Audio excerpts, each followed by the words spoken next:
రాజారాంపురం అనే ఓ అందమైన గ్రామం ఉండేది. ఆ గ్రామంలో ఉండే ప్రజలందరూ చాలా తెలివిగా పనిచేసేవాళ్ళు. గ్రామ అభివృద్ధి కోసం ఎంతో కృషి చేసి మంచి అభివృద్ధిలోకి తీసుకొస్తారు.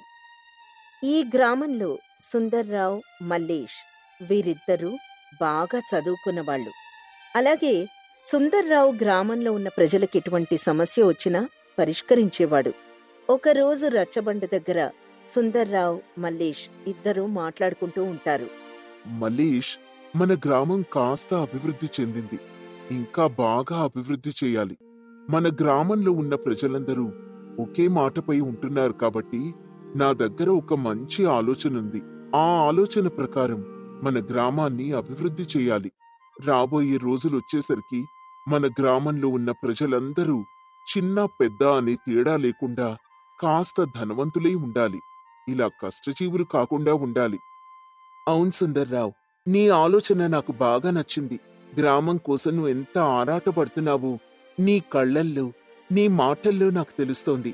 గ్రామ అభివృద్ధితో పాటు ప్రజల ఆరోగ్యం కూడా బాగా ఉండేలా చూడాలి. అది ఎలాగంటే, కలుషితమైన నీరు, కలుషితమైన ఆహారం మన ప్రజలు ఎక్కువగా తింటున్నారు. వాటి వల్ల కొత్త జబ్బులు వస్తున్నాయి. కాబట్టి ఆరోగ్యం పట్ల కూడా మనం కాస్త శ్రద్ధ తీసుకోవాలి. అవును మల్లేష్, మన ఊర్లో ఉన్న ప్రజలు ఎక్కువగా చెరువు నీళ్లే తాగుతున్నారు. మనకెక్కడ మంచినీళ్ల బావి లేదు. అలాగే రసాయన ఎరువులు వాడి పండిస్తున్న పంటల్ని తింటున్నారు. కాబట్టి మన ప్రజలందర్నీ రచ్చబండ దగ్గరికి పిలిపించి ఈ సమస్యను వాళ్ళకి చెప్పాలి. అలా చెప్పడం వల్ల వాళ్లకు కూడా కొంచెం జ్ఞానం కలిగి మనతో పాటు చేతులు కలిపితే ముందు మంచినీళ్ల బావిని తవ్వించవచ్చు. అలాగే అని చెప్పి ప్రజలందర్నీ రచ్చబండ దగ్గరికి పిలిపించాడు మల్లేష్. ప్రజలందరికీ నా నమస్కారాలు. నేను మీ అందర్నీ ఇక్కడికి ఎందుకు పిలిపించానంటే, మనం తాగునీటికి చాలా ఇబ్బంది పడుతున్నాం. అందరం చెరువులో నీరే తాగుతున్నాం. చెరువులో కలుషితమైన పదార్థాలు కలుస్తున్నాయి. అలాగే పశువులు కూడా అక్కడే స్నానం చేస్తున్నాయి. అవే నీళ్లు తాగుతున్నాయి. అంతేగాక గ్రామంలో ఉన్న ప్రజలందరూ కూడా చెరువులోనే స్నానాలు చేస్తున్నారు. ఇలా రకరకాల వ్యర్థ పదార్థాలు చెరువుల్లో కలవడం వల్ల, ఆ నీరు తాగడం వల్ల కొన్నాళ్లకు ఎన్నో రకాల జబ్బుల పాలైపోతాం మనం. అలాగే అన్ని రసాయనిక ఎరువులను వేసి పంటలను పండించి తినడం వల్ల చిన్న వయసులోనే మధుమేహం, గుండె జబ్బుల్లాంటివి వస్తున్నాయి. కాబట్టి మల్లేష్, నేను ఇద్దరం కలిసి ఒక నిర్ణయానికొచ్చాం. మనందరం కలిసి మన ఊరి చివర్లో ఒక పెద్ద బావిని తవ్వితే బావుంటుందనుకుంటున్నావు. కాబట్టి మీ అందరూ మాకు కాస్త సహకరించాలి. ఆరోగ్యమే మహాభాగ్యం అంటారు. మన ఆరోగ్యం బావుంటేనే మనం ఏ పనినైనా చేయగలం, ఏవైనా సాధించగలం. కాబట్టి మన ఆరోగ్యం బావుండాలంటే మన చుట్టూ ఉన్న పరిసరాల్ని పరిశుభ్రంగా ఉంచుకోవాలి అని చెప్తాడు సుందర్రావు. ప్రజలందరూ ఆలోచించి, మీరు చెప్పింది చాలా సరైన పద్ధతండి అని అందరూ కలిసి తలో చెయ్యి వేసి నేలను బాగా లోతుగా తవ్వి మట్టంతా తీసి ఒక పెద్ద బావిని తవ్వుతారు. నీరు బాగా ఊరుతుంది. నీళ్లు ప్రజలందరూ తాగి చాలా బావున్నాయని చెప్తారు. అప్పట్నుంచి ఆ ఊర్లోని ప్రజలందరూ చెరువులో నీళ్లు తాక్కుండా బావిలో ఉన్న నీర్నే తాగుతూ ఉంటారు. అలాగే రసాయన ఎరువులు వేయకుండా వాటికి బదులు సేంద్రియ ఎరువులు వేసి పంటలను పండిస్తారు. ఇలా రోజులు గడుస్తూ ఉంటాయి. ప్రజలందరూ చాలా సంతోషంగా వ్యవసాయ పనులు చేసుకుంటూ ఉంటారు. ఆ ఊర్లో ఉన్న ప్రజలు ఎక్కువగా మేకల్ని, ఆవుల్ని పెంచుతూ ఉంటారు. వాటి నుండి వచ్చిన ఆదాయంతో వాళ్ళు జీవనాన్ని కొనసాగిస్తూ ఉంటారు. ఆవుల్ని, మేకల్ని మేతకు తీసుకుని వెళ్లి మళ్లీ సాయంత్రం వాటిని తీసుకొచ్చి ఊరి వారందరూ ఒకే దగ్గర ఒక పెద్ద స్థలంలో ఉంచేవాళ్లు. అలాగే ఉదయాన్నే లేచి ఎవరి మేకల్ని వాళ్ళు, ఎవరి ఆవుల్ని వాళ్ళు పోల్చుకుని మేతకి తీసుకుని వెళ్లేవాళ్లు. ఇలా రోజులు గడుస్తూ ఉంటాయి. ఊరికి దగ్గర్లో ఒక చిన్న కొండలాంటిది ఉంటుంది. ఆ కొండపై ఎప్పట్నుంచో ఎలుగుబంటి తిరుగుతూ ఉంటుంది. దానికి ఆహారం దొరక్క కడుపు మంటతో ఊర్లోకొచ్చి రాత్రి సమయంలో మేకల్ని, ఆవుల్ని తినేస్తూ ఉండేది. అలా రోజురోజుకి మేకలు, ఆవుల సంఖ్య తగ్గిపోతూ ఉంటుంది. ప్రజల్లో మేకల్ని, ఆవుల్ని ఎవరో తీసుకెళ్లి అమ్ముకుంటున్నారు అనే సందేహం వస్తుంది. వాళ్లలో వాళ్ళు రోజూ గొడవ పడుతూ ఉండేవాళ్లు. కాని ఒకరోజు ఈ విషయం సుందర్రావు దగ్గరికి వెళ్తుంది. సుందర్రావు మల్లేష్ని పిలిపించి ఇలా అంటాడు. మల్లేష్, ఆ ఆవుల్ని మేకల్ని ఎవరు తీసుకెళ్తున్నారు అన్న విషయాన్ని మనం ఎలా అయినా గమనించాలి. లేకపోతే ఊరి వారందరి మధ్య గొడవలు పెరిగిపోయి ప్రాణాలు పోయే అవకాశం కూడా ఉంటుంది. నోరు లేని మూగ జీవాల్ని ఎవరు తీసుకెళ్తున్నారు అన్నది మనం తెలుసుకొని వాళ్ళని పట్టుకోవాలి. నేను నీకొక చిన్న ఉపాయం చెప్తాను, దాన్ని పాటించు అని ఒక ఉపాయాన్ని చెవిలో చెప్తాడు. అలాగే సుందర్రావు అంటూ అర్ధరాత్రి సమయమవుతుంది. ఎవరికీ తెలియకుండా మేకల్ దగ్గర్లో ఉన్న చెట్టు చాటు నుండి చూస్తాడు మల్లేష్. అప్పుడు చూసేసరికి ఎలుగుబంటి వచ్చి ఒక మేకను చంపి తినేసి వెళ్ళిపోతుంది. అది చూసి మల్లేష్ సుందర్రావు దగ్గరికెళ్ళి, సుందర్రావు, మన ఊర్లో మేకల్ని ఆవుల్ని ఎవరూ పట్టుకెళ్ళడం లేదు. ఆ కొండ మీద ఉన్న ఎలుగుబంటి వచ్చి రోజుకొకటి తినేస్తోంది. దాన్నెలాగైనా పట్టుకుని అడవిలోకి తరిమి కొట్టాలి. లేకపోతే ఇలానే దాన్ని వదిలేస్తే ఊర్లో ఒక్క మేకని గాని ఆవుని గాని ఉంచకుండా తినేస్తుంది. మేకలు ఆవులు అన్నీ అయిపోయాక మనల్ని కూడా తినే అవకాశం ఉంది. అది చాలా ప్రమాదకరమైన జంతువు. దాన్ని పట్టుకోవడం ఒకరిద్దరి వల్ల కాని పని.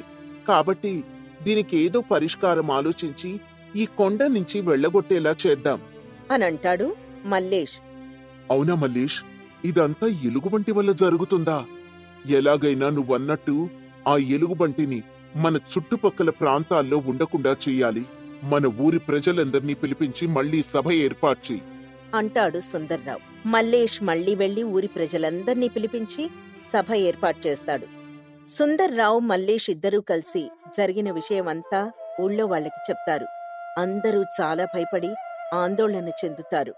అప్పుడు సుందర్రావు, మీరెవరూ భయపడవలసిన అవసరం లేదు. ఎలుగుబంటినిక్కడి నుంచి తరిమి కొట్టే ప్రయత్నం చెయ్యాలి. రాత్రి సమయంలో ఎవ్వరూ బయటికి రాకుండా నిద్రపోయేటట్టు నటించండి. నేను మల్లేష్కి ఒక చిన్న ఉపాయం చెప్పాను. మల్లేష్ కేకలు వేసినప్పుడు అందరూ కర్రలు పట్టుకుని బయటికి రావాలి. చెప్పిందందరికి అర్థమైంది కదా? చాలా జాగ్రత్తగా ఈ పని చెయ్యాలి అని చెప్పి వెళ్ళిపోతాడు సుందర్రావు. రాత్రవుతుంది. ఎలుగుబంటి వచ్చే సమయం ఇంకా కాలేదు. మేకల శాల దగ్గర ఒక పెద్ద గొయ్యిని మల్లేష్ తవ్వుతాడు. ఆ గొయ్యి అడుగు భాగాన వల వేస్తాడు. కొంచెం వల పైకి ఉండేటట్టుంచి గొయ్యి మొత్తం గడ్డితో కప్పుంచుతాడు. అర్ధరాత్రి సమయం అవుతుంది. ఎలుగుబంటి గబగబా పరిగెత్తుకుంటూ వస్తుంది. ఆ చీకట్లో ఆ గడ్డితో కప్పి ఉన్న గొయ్యిని ఎలుగుబంటి గుర్తుపట్టలేక ఆ గొయ్యిలో అడుగువేస్తుంది. వెంటనే గొయ్యిలో పడిపోతుంది. వెంటనే మల్లేష్ కేకలు వేయగానే గ్రామంలో ఉన్న ప్రజలందరూ పెద్ద పెద్ద కర్రల్ని పట్టుకుని పరిగెత్తుకుంటూ వస్తారు. పాపం ఎలుగుబంటి గొయ్యిలో నుంచి పైకెక్కలేకపోతుంది. ఆ ఊరి కొండయ్య ఆ ఎలుగుబంటిని చూసి సుందర్రావుతో ఇలా అంటాడు. అయ్యా, ఈ ఎలుగుబంటిని ఇక్కడే చంపేసి ఈ గొయ్యిలోనే పూడ్చేద్దాం. ఎందుకంటే ఈ ఎలుగుబంటిని చంపకుండా ఇలానే వదిలేస్తే మళ్ళీ మన మేకల్ని ఆవుల్ని మనల్ని అస్సలు వదిలిపెట్టదు. కాబట్టి దీన్నెలాగైనా ఇక్కడే చంపేద్దాం. కొండయ్య, నువ్వు చాలా తప్పుగా మాట్లాడుతున్నావు. అది నోరులేని మూగజీవి. ఈ కాలంలో వన్యజీవులు అంతరించిపోతున్నాయి. పైగా దాని కడుపు మంట చల్లార్చుకోవడం కోసం కొండ మీద ఏమీ దొరక్క ఇలా ఊరి మీదకొచ్చిపడి మేకల్ని ఆవుల్ని తింటోంది. కాబట్టి దీన్ని అడవిలో వదిలేస్తే ఏవో చిన్న చిన్న జంతువుల్ని ఆకుల్ని పండ్లన్నీ తింటూ జీవించగలదు. అలా అని మనం దీన్ని మూర్ఖత్వంగా చంపేస్తే దీనివల్ల మనకొచ్చే లాభం ఏమీ ఉండదు అని అంటాడు సుందర్రావు.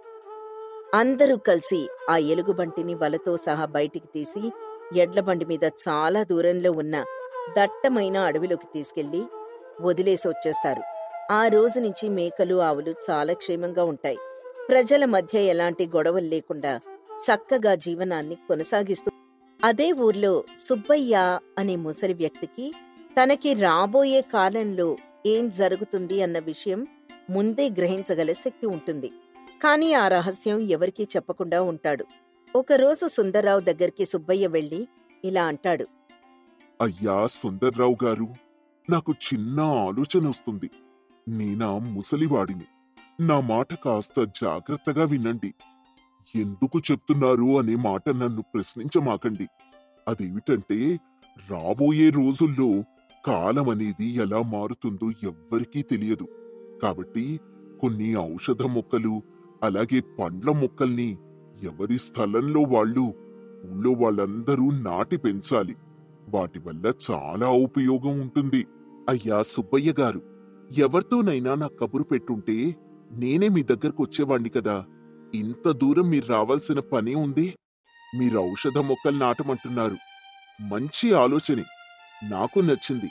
కానీ ఆ ఔషధ మొక్కలు ఎక్కడ దొరుకుతాయో, అవి ఎలా ఉంటాయో కూడా మనకి తెలియదు.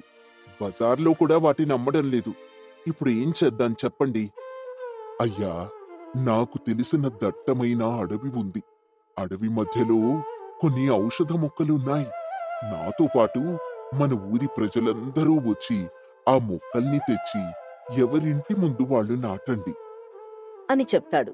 సుందర్రావు వెనక ముందు ఆలోచించకుండా మల్లేష్కి చెప్పి ఊరి ప్రజలందరికీ కబురు పెట్టి సభని ఏర్పాటు చేసి ఔషధ మొక్కల గురించి చెప్తాడు. ఈ మొక్కల వల్ల ఎన్నో ఉపయోగాలున్నాయి. మనకెటువంటి రోగాలొచ్చినా వీటిని ఉపయోగించడం వల్ల మనకి త్వరగా నయమవుతుంది. మనకి దగ్గర్లో హాస్పిటల్ సదుపాయం కూడా లేదు. మన సుబ్బయ్య చెప్పినట్టు అందరం అడవికెళ్లి ఔషధ మొక్కలు తెచ్చి నాటుదామని చెప్తాడు. ప్రజలందరూ కలిసి వెళ్లి ఔషధ మొక్కల్ని తెచ్చి ఎవరింటి ముందు వాళ్ళు నాటుకుంటారు. ఇలా 1 సంవత్సరం గడుస్తుంది. చుట్టుపక్కల ఉన్న గ్రామంలో ఒక అంటువ్యాధి వ్యాపిస్తుంది. ఆ వ్యాధి ఒకరినుంచి ఒకరికి బాగా వ్యాప్తి చెంది ప్రజలకు సరైన మందులు అందక ఎంతో మంది చనిపోతూ ఉంటారు. ఈ విషయం సుందర్రావుకి తెలుస్తుంది. వెంటనే ఏం చేయాలో తెలియక సుబ్బయ్య దగ్గరికి వెళ్తాడు. అయ్యా సుబ్బయ్య గారు, మీరు చెప్పినట్టుగా చుట్టుపక్కల గ్రామంలో అంటువ్యాధి బాగా వ్యాప్తి చెంది ఎంతో మంది ప్రజలు చనిపోతున్నారు. ఇప్పుడు మన గ్రామానికి కూడా ఆ వ్యాధి సోకే ప్రమాదం చాలా దగ్గరలో ఉంది. నాకు చాలా భయంగా ఉంది. ఏం చేయాలో తెలియక మీ దగ్గరకొచ్చాను. మీరే ఏదైనా ఉపాయం చెప్పాలి. మీరేం భయపడకండి సుందర్రావు గారు. ఎందుకంటే మన ఔషధ మొక్కలు అందరూ పెంచుతున్నారు కదా. వాటి నుంచి కొన్ని మొక్కల్ని తీసుకుని కషాయాన్ని నేను తయారు చేస్తాను. ప్రజలందరికీ ఆ కషాయాన్ని ఇస్తాను. ఆ కషాయం తాగడం వల్ల ఎటువంటి అంటువ్యాధి మన దగ్గరకు కూడా రాదు. ఒకవేళ వచ్చినా దానివల్ల మనకి ఎలాంటి ప్రమాదం ఉండదు. ఈ కషాయాన్ని రోజుకొక్కసారైనా తాగాలి. దాంతోపాటు మంచి పౌష్టిక ఆహారాన్ని తీసుకోవాలి అని చెప్తాడు. సుందర్రావు ప్రజలందర్నీ పిలిపించి వాళ్లతో ఇలా అంటాడు. మీ అందరికీ ఒక విషయం చెప్పడం కోసం ఈ సభను ఏర్పాటు చేశాను. అదేంటంటే, ఒక ప్రమాదం మనకు పొంచి ఉంది. ప్రతి గ్రామంలో ఒక అంటువ్యాధి వ్యాపిస్తోంది. అది మన గ్రామానికొచ్చే అవకాశం కూడా ఉంది. ప్రజలందరూ చాలా జాగ్రత్తగా ఉండండి. మన ఔషధాలతో తయారు చేసిన కషాయాన్ని సుబ్బయ్య గారు ప్రతి ఒక్కరికీ ఇస్తారు. ఆ కషాయాన్ని ప్రతిరోజూ తాగుతూ ఉండాలి. ఒకరింటికి ఒకరు ఈ సమయంలో వెళ్లడం మంచిది కాదు. ఎవరింట్లో వాళ్లే ఉండండి. అందరూ మంచి ఆకుకూరలు అలాగే పౌష్టికాహారాన్ని తీసుకుని నీళ్లు మరగబెట్టి తాగండి. ఇలా చేయడం వల్ల అంటువ్యాధి అంత వేగంగా వ్యాప్తి చెందదు. ఎవరూ భయపడకండి అని కొంత ధైర్యాన్ని చెప్తాడు. ప్రజలందరూ అయినా కూడా భయపడుతూ ఉంటారు. ఇలా 2 రోజులు గడుస్తుంది. అంటువ్యాధి ఈ గ్రామంలో ఒకరిద్దరికొస్తుంది. సుబ్బయ్య కషాయాన్ని తెచ్చిస్తాడు. గ్రామంలో ఉన్న ప్రతి ఒక్కరూ సుందర్రావు చెప్పిన విషయాల్ని పాటిస్తూ సుబ్బయ్య తయారు చేసిచ్చిన కషాయాన్ని తాగుతూ పౌష్టికాహారాన్ని తీసుకుంటారు. అలా ప్రతిరోజు సుబ్బయ్య చెప్పిన విషయాన్ని పాటించడం వలన అంటువ్యాధి వచ్చిన వాళ్ళకి నయమవుతుంది. వేరే వాళ్లకి సోకకుండా ఉంటుంది. ఈ విధంగా ఈ గ్రామంలో ఉండే ప్రజలందరూ తెలివిగా కషాయాల్ని వాడ్డం వల్ల ఎటువంటి అంటువ్యాధినైనా తట్టుకోగల శక్తి కలిగి ప్రమాదం నుంచి బయటపడతారు. రామాపురం అనే ఒక చిన్న గ్రామం ఉండేది. ఆ గ్రామంలో సోమయ్య అనే నిజాయితీపరుడైన రైతు ఉండేవాడు. సోమయ్యకు కొద్దిపాటి భూమి మాత్రమే ఉండేది. దాంతోనే తన కుటుంబాన్ని పోషించుకునేవాడు. సోమయ్యకు పార్వతి అనే భార్య, 2 పిల్లలు ఉన్నారు. వాళ్లది ఒక చిన్న సంతోషకరమైన కుటుంబం. సోమయ్య తన పొలంలో కష్టపడి పనిచేసేవాడు. ఒకరోజు సోమయ్య పొలంలో నాగలి దున్నుతూ విత్తనాలు నాటుతూ ఉంటాడు. సూర్యుడు నడినెత్తికి వస్తున్నా అతను మాత్రం చెమట చిందిస్తూ పనిచేస్తూనే ఉంటాడు. ఈ ఏడాది వర్షాలు బాగా పడితే పంటలు బాగా పండుతాయి. నా కష్టం ఫలిస్తుంది. నా కుటుంబం కడుపు నిండా తింటుంది. అంతలో పార్వతి భోజనం తీసుకునొస్తుంది. ఏవండి, భోజనం చేయండి, ఎండ మరీ ఎక్కువైంది. ఇంకాస్త పని మిగిలి ఉంది పార్వతి. అది పూర్తి చేసుకునొచ్చేస్తానుండు. మీర్రోజు ఇంత కష్టపడతారు, కాస్త విశ్రాంతి తీసుకోండి. పని చెయ్యకపోతే పంటలెలా పండుతాయి పార్వతి? కష్టపడితేనే కదా ఫలితం దక్కేది. మీ కష్టం నాకు తెలుసులేండి. అందుకే మీకు భోజనం తీసుకొచ్చాను. కాసేపు కూర్చొని తింటే కాస్త శక్తొస్తుంది. సరే పార్వతి, నువ్వింతగా చెప్తున్నావు కాబట్టి తింటాను. ఇద్దరూ కలిసి చెట్టు నీడలో కూర్చొని భోజనం చేస్తారు. ఏవండి, పొలం పనులు ఎప్పటికి పూర్తవుతాయి? ఇంకో వారం పడుతుంది పార్వతి. ఆ తర్వాత కలుపు తీయాలి, ఎరువులు వేయాలి. పని మాత్రం ఆగదు. మీరింత కష్టపడుతుంటే నాకు చాలా బాధగా ఉందండి. బాధపడుకు పార్వతి. కష్టపడితేనే కదా మనం సంతోషంగా ఉండగలం. మన పిల్లలు కూడా కష్టపడటం నేర్చుకోవాలి. మీరు చెప్పింది నిజమేనండి. మీలాంటి భర్త నాకు దొరకడం నా అదృష్టం. పార్వతి, ఇక నేను పనికి వెళ్తాను. నువ్వింటికెళ్ళు. సరేనండి, జాగ్రత్తగా పనిచేయండి. పార్వతి ఇంటికి వెళ్తుంది. సోమయ్య మళ్లీ నాగలి పట్టుకుని పని మొదలు పెడతాడు. సోమయ్య ఎప్పుడూ ఇతరులకి సహాయం చేసేవాడు. గ్రామంలో ఎవరికే కష్టం వచ్చినా ముందుండేవాడు. ఒకరోజు అదే ఊర్లో ఉండే రంగయ్య అనే వ్యక్తి అనారోగ్యంతో మంచం మీద ఉన్నాడు. అది తెలుసుకున్న సోమయ్య పలకరించడానికి రంగయ్య ఇంటికి వెళ్లి, రంగయ్యకి ఇప్పుడు ఎలా ఉంది లక్ష్మి? 2 రోజుల నుండి జ్వరంతో ఉన్నారు. ఇంకా తగ్గడం లేదు. మరి ఆస్పత్రికి తీసుకువెళ్లలేదా? పనిచేస్తేనే పూట గడవటం లేదు సోమయ్య గారు. ఇంకా ఆస్పత్రికి ఎలా తీసుకెళ్తాను చెప్పండి? ఇదిగో, ఈ డబ్బు తీసుకో. నీ భర్తకు మందులు కొనివ్వు. అవసరమైతే నన్ను పిలు. మీ రుణం ఎప్పటికీ తీర్చుకోలేను సోమయ్య గారు. అలా అనుకు లక్ష్మి. మనమంతా ఒకే గ్రామంలో ఉంటున్నాం. ఒకరికి కష్టం వస్తే మరొకరు సహాయం చేయాలి. అతని నిజాయితీ మంచితనం వల్ల గ్రామస్తులందరికీ సోమయ్య అంటే ఎంతో గౌరవం. అదే గ్రామంలో భూస్వామి అనే ధనవంతుడుండేవాడు. అతనికి చాలా భూములుండేవి. అతనికి డబ్బు, అధికారం అంటే చాలా వ్యామోహం. ఎలాగైనా సరే డబ్బు సంపాదించాలనే ఆలోచనలతో ఉండేవాడు. అతని మాటలు, చేష్టలు ఎప్పుడూ దుర్మార్గంగా ఉండేవి. ఒకరోజు అదే ఊర్లో ఉండే రాజయ్య భూస్వామి దగ్గరకొచ్చి, నమస్కారం భూస్వామి గారు. ఏంటి రాజయ్య, ఈ సమయంలో వచ్చావు? అంతా కుశలమేనా? మీ దయవల్ల అంతా బాగానే ఉందండి. కాని ఒక చిన్న సహాయం కోసం వచ్చాను. సహాయమా? నా దగ్గర సహాయం కోరడానికి ఏముంది? చెప్పు, ఏం కావాలు? నా పొలంలో పంటలెండిపోతున్నాయి. నీళ్లు లేక చాలా ఇబ్బందిగా ఉంది. మీరు కాస్త దయతలిచి మీ బావిలోని నీరు నా పొలానికి కూడా ఇస్తే చాలా ఉపకారంగా ఉంటుంది. నీ పొలానికి నా బావి నీరా? నీకేమైనా మత్తిపోయిందా? నా బావి నీళ్లు నా పొలానికే సరిపోవు. నీకెలా ఇవ్వగలను? అలా అనకండి భూస్వామి గారు. మీరు కాస్త దయ తలిస్తే నా పంటలు పండుతాయి. దయా దయా దయా అంటూ నా సమయం వృధా చేయకు. నీ దగ్గర నీళ్లు కొనడానికి డబ్బులుంటేరా, లేదంటే వెళ్ళిపో. నా దగ్గర డబ్బులు లేవు భూస్వామి గారు. డబ్బులు లేకపోతే నా దగ్గర ఉచితంగా ఏమీ దొరకదు. దయచేసి అర్థం చేసుకోండి భూస్వామి గారు. నా పంటలు ఎండిపోతే నా కుటుంబం మొత్తం ఆకలితో చనిపోతుంది. నీ కుటుంబం సంగతి నాకెందుకు? నీకు చేతనైతే నీ పొలానికి నీళ్లు తెచ్చుకో, లేదంటే ఊరుకో. సరేనండి, ఏం చేస్తాం? మీ ఇష్టం. ఇంకేం లేదు కదా, వెళ్ళిపో మరి. నా సమయం చాలా విలువైంది. రాజయ్య నిరాశగా వెళ్ళిపోతాడు. ఒకరోజు భూస్వామి సోమయ్య పొలాన్ని చూశాడు. ఆ పొలం చాలా సారవంతంగా ఉండటం గమనించాడు. తనలో తాను ఇలా అనుకుంటాడు, ఈ సోమయ్య పొలం ఇంత సారవంతంగా ఉందా? నా పొలం పక్కనే ఉన్నా ఎప్పుడూ గమనించలేదు సుమీ. ఈ పొలం నా చేతిలో ఉంటే ఎంత లాభం వస్తుందో. సోమయ్య దగ్గరికి సోమయ్య, ఎలా ఉన్నావు? నీ పొలం చాలా బావుందయ్యా. పంటలు కూడా బాగా పండాయి. మీ దయవల్ల బాగానే ఉన్నాను భూస్వామి గారు. దేవుడి దయవల్ల పంటలు బాగా పండాయి. దేవుడి దయ ఒక్కటే కాదయ్యా, నీ కష్టం కూడా ఉంది.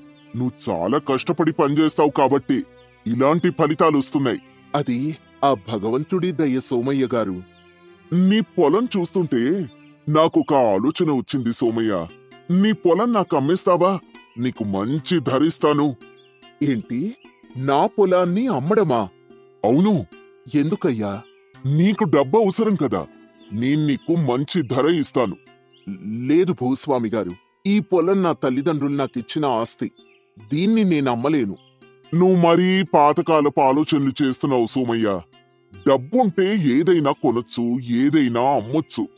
డబ్బు కంటే నాకు నా పొలం ముఖ్యం భూస్వామి గారు. నీకర్థం కావడం లేదు సోమయ్య. నేను నీకు మంచి అవకాశం ఇస్తున్నాను. నువ్వు ఒప్పుకోకపోతే తర్వాత చింతిస్తావు. నేను నా పొలాన్ని అమ్మను భూస్వామి గారు. సరే, నీ ఇష్టం. కాని తర్వాత నువ్వు నన్ను వేడుకున్నా నేను నీకు సహాయం చేయను. భూస్వామి కోపంగా అక్కడి నుంచి వెళ్ళిపోతాడు. భూస్వామి సోమయ్యను ఎలాగైనా లొంగదీసుకోవాలని నిర్ణయించుకున్నాడు. గ్రామంలోని పెద్ద మనుషుల్ని తన వైపు తిప్పుకున్నాడు. సోమయ్యకు వ్యతిరేకంగా పంచాయతీ పెట్టించాడు. గ్రామ పెద్దలు పంచాయతీకి సిద్ధంగా ఉన్నారు. భూస్వామి నవ్వుతూ ప్రవేశిస్తాడు. సోమయ్య బాధగా వస్తాడు. సరే భూస్వామి, చెప్పు, ఈ పంచాయతీ ఎందుకు? పెద్దలారా, సోమయ్యని తన భూమిని నాకు అమ్మమని అడిగాను. నేనతనికి న్యాయమైన ధర ఇచ్చి కొనడానికి సిద్ధంగా ఉన్నా అతను ఒప్పుకోవడం లేదు. అది కాదు భూస్వామి గారు, ఆ పొలం నా తల్లిదండ్రులు నాకిచ్చిన ఆస్తి. నేను దాన్ని అమ్మలేను.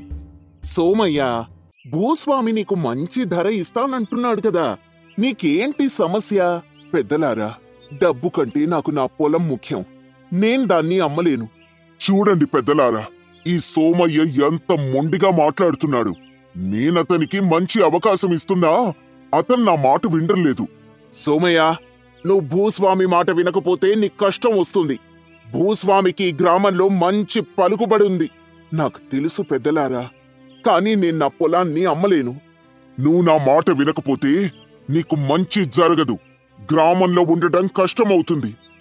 గ్రామంలో ఉండడం కష్టమా? అవును, గ్రామంలో ఉండడం కష్టమవుతుంది.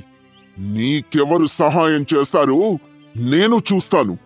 గ్రామ పెద్దలు ఒకరితో ఒకరు మాట్లాడుకుంటారు. సోమయ్య, నువ్వు భూస్వామి మాట వినడమే మంచిది. లేదంటే నీకు చాలా కష్టం వస్తుందయ్యా. నాకు న్యాయం కావాలి పెద్దలారా. న్యాయమా?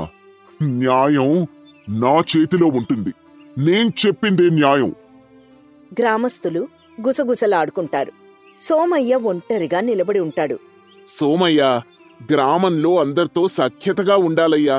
భూస్వామి మాట విను. సరే పెద్దలారా, మీ ఇష్టం. పంచాయతీలో భూస్వామి తన పలుకుబడితో, డబ్బుతో సోమయ్యకు వ్యతిరేకంగా తీర్పు చెప్పించాడు. సోమయ్యకు న్యాయం జరగలేదు.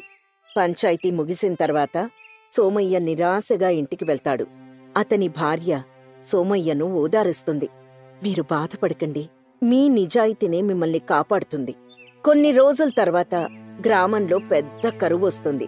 పంటలన్నీ ఎండిపోతాయి. ప్రజలు తిండికి కూడా ఇబ్బంది పడతారు.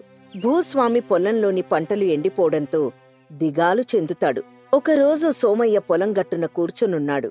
అతనికి భూమిలో నుండి నీరు ఊరే చిన్న గుంట కనిపిస్తుంది. సోమయ్యకు ఆశ్చర్యమేస్తుంది. అతను ఆ భూమిలో నుండి నీరు ఊరే చిన్న గుంటను తవ్వి చూస్తాడు. అక్కడ నీరు బాగా ఊరుతుంది. సోమయ్య వెంటనే గ్రామంలోని వారందరికీ ఆ విషయం చెప్తాడు. గ్రామస్తులందరూ కలిసి ఆ భూమిలో నుండి నీరు ఊరే చిన్న గుంటను పెద్ద బావిగా తవ్వుతారు. ఆ బావిలో నీరు సమృద్ధిగా ఉండడంతో గ్రామంలోని వారందరూ ఆ నీటిని ఉపయోగించి పంటలు పండిస్తారు. గ్రామస్తులందరూ సోమయ్యని మెచ్చుకుంటారు. అతని నిజాయితీ, సహాయ గుణం అందరికీ ఆదర్శంగా నిలుస్తాయి. భూస్వామి కూడా సోమయ్య బావి నీటిని ఉపయోగించి తన పొలంలో పంటలు పండిస్తాడు. పంటలు బాగా పండడంతో భూస్వామి సంతోషిస్తాడు. అలాగే అతనికి తన తప్పు తెలుస్తుంది. సోమయ్య నిజాయితీని చూసి అతను సిగ్గుపడతాడు. ఒకరోజు భూస్వామి సోమయ్య ఇంటికి వెళ్తాడు. సోమయ్య, నన్ను క్షమించయ్యా. నిన్ను తక్కువగా అంచనా వేశాను. నువ్వు నిజంగా గొప్పవాడివి. నువ్వు నీ నిజాయితీతో అందర్నీ గెలిచావు. నువ్వు నిజంగా గొప్పవాడివే. అలా అనకండి భూస్వామి గారు. మనందరం ఒకే గ్రామంలో ఉంటాం. మనం ఒకరికొకరం సహాయం చేసుకోవాలి. భూస్వామి సోమయ్య నిజాయితీని మెచ్చుకుంటాడు. తన తప్పును తెలుసుకొని సోమయ్యతో స్నేహం చేస్తాడు. ఈ కథలోని నీతి ఏంటంటే, నిజాయితీ ఎప్పుడూ గెలుస్తుంది. ఎంతటి కష్టం వచ్చినా సరే నిజాయితీని మాత్రం ఎప్పుడూ వదలకూడదు.